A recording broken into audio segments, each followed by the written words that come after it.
Thank you very much. Vice President Vance, members of the Cabinet, members of the House and Senate, distinguished guests, Darlene, and the entire Graham family. We love you all. Today we gather in the deepest gratitude and profoundest sorrow to honor a beloved friend, a devoted brother, a respected statesman, a giant of the United States Senate, and a true American original who left us much too soon. And that can only be the one and only Lindsey Graham. By the strength of his steadfast convictions, the force of his magnetic personality, and the goodness of his noble soul, Lindsey rose from a small town in rural South Carolina, a place he loved so much, to become a constant fixture of American politics at the highest level, and a force to be reckoned with all over the world. For more than 30 years, nothing of consequence happened in this capital without Lindsey Graham knowing about it. Nothing of significance happened anywhere in the world without Lindsey Graham having a view on it. And no bill became law in the most exceptional republic in human history without Lindsey Graham having a say in it. He was a man who gave America the full measure of his good and mighty heart until that heart itself just gave out. But even though Lindsey's life was cut short while he was still so full of vim and vigor, there can be no doubt that he lived absolutely to the fullest. He died doing the work he was born to do. He was truly a great politician, serving the country he loved to serve so deeply. He went out at the peak of his career and the top of his game as a legend that every one of us, many of us here today, are blessed to know him, and a friend that none of us will ever forget. There was truly nobody like Lindsey Graham. It was his hometown of central South Carolina that Lindsey first learned the art of politics. His parents ran a bar and pool hall on Main Street with a room in the back where the family spent and slept and did everything that you had to do. As Lindsey said, his father taught him the key to being a successful bar owner is that you have to be funny enough that people will keep coming back, and that you have to be tough enough that you can stay in business and thrive. A very difficult combination. For his entire storied career, that's exactly who Lindsey Graham was. He was the first person to make you laugh, and one of the last people that you've really ever wanted to fight. These were the traits that made him into one of the great figures in Senate history. Few like him. As a boy, Lindsey also learned his first lessons in diplomacy when the wife of one regular patron called the bar asking for her husband. She demanded to know, where is he? The man instructed Lindsey, tell her I'm not here. And young Lindsey nodded and said into the phone to the wife, he said to tell you that he's not here. That was Lindsey. When Lindsey was just 20 years old, he lost his mom to cancer. 15 months later, he lost his dad. Their deaths left his 13-year-old sister, Darlene, an orphan. But in God's mercy, she had her wonderful brother to take care of her. On top of it all, Lindsey became her guardian while still in college and helped raise her. He later said that for all his achievements, and he had many, his single proudest accomplishment in life was how well Darlene turned out. He had total respect and love for Darlene. Nothing could be more fitting than that woman who was Lindsey's proudest legacy now continues his legacy of service in the U.S. Senate, a place that he cherished.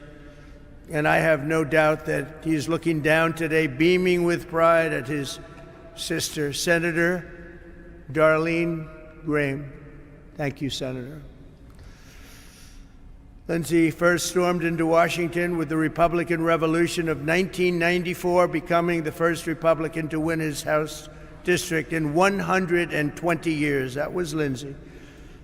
In 2002, he ran for the Senate in what should have been a loss, and he swept to an easy victory. Lindsey quickly became a master at maneuvering in one of the world's great legislative bodies. He secured record funding for our military as a budget committee chairman.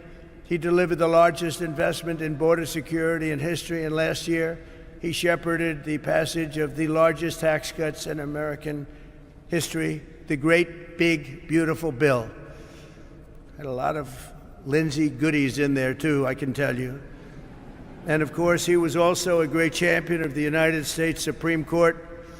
His impassioned defense of a wonderful person, a great gentleman, Justice Kavanaugh, ended a disgraceful attack on this very good man and gave us one of the greatest moments the Senate has ever seen. It was a truly monumental moment in Senate history. I believe it was Lindsey's perhaps finest hour.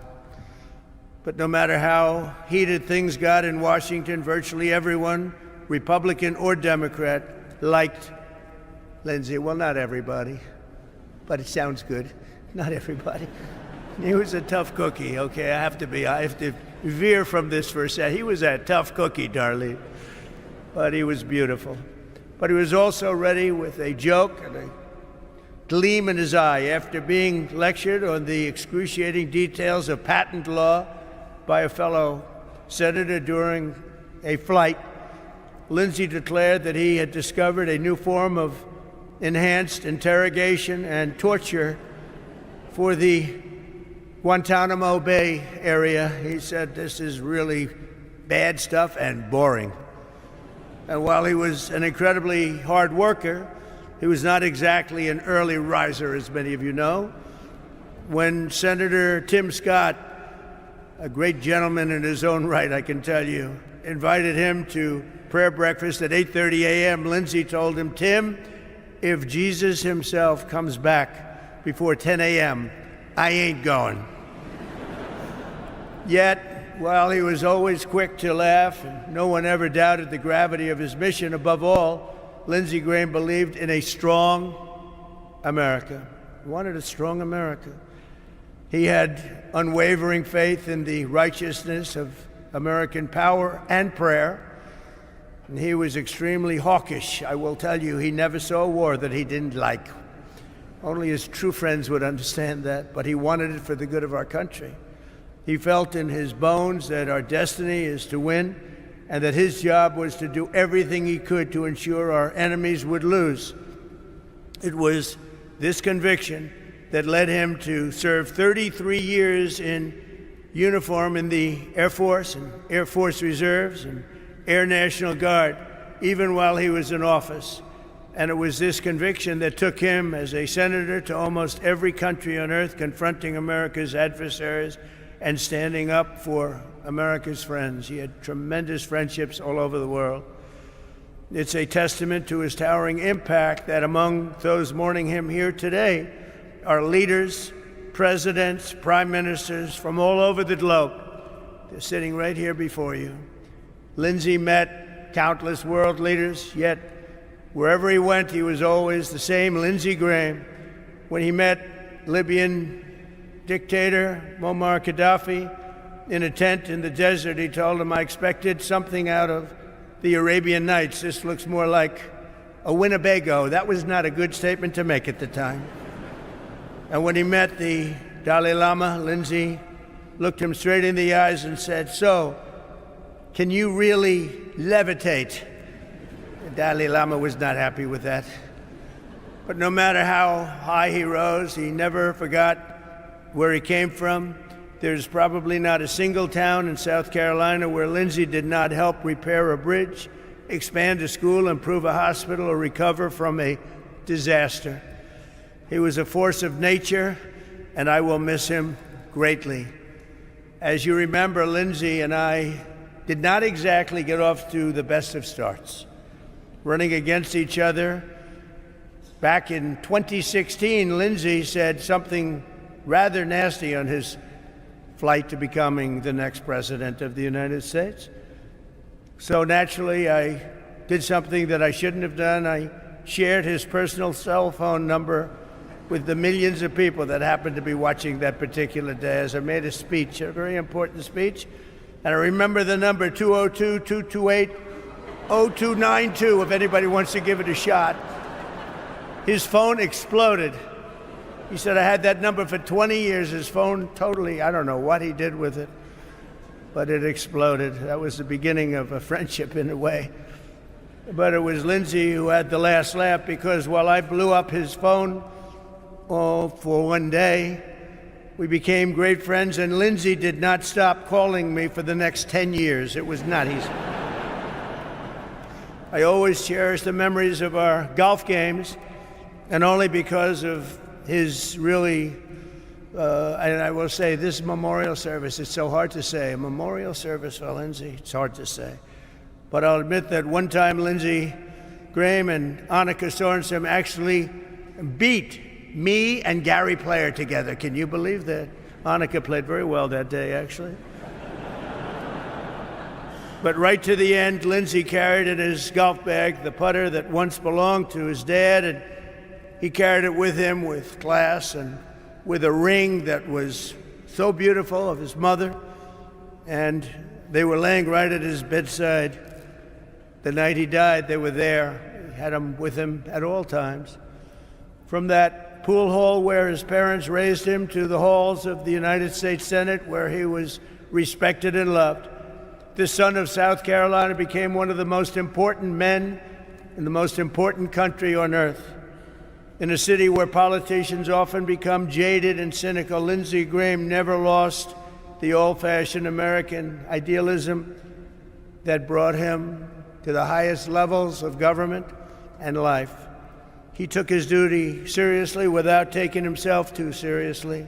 He was unwavering in his principles, but always willing to listen. He always wanted to listen. And one thing about Lindsey that we all know, he never quit. You wanted him to quit, you waited for him to quit, but he would never quit. Above all, Lindsey Graham loved America, and he believed in the American people. If you shared that view, you had a friend in Lindsey. If you didn't share it, there was no fiercer or more constant opponent.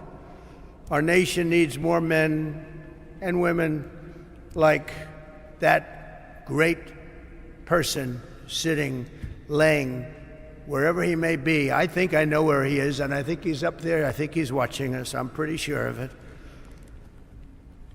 Scripture tells us that blessed is the man who remains steadfast under trial, for when he has stood the test, he will receive the crown of life.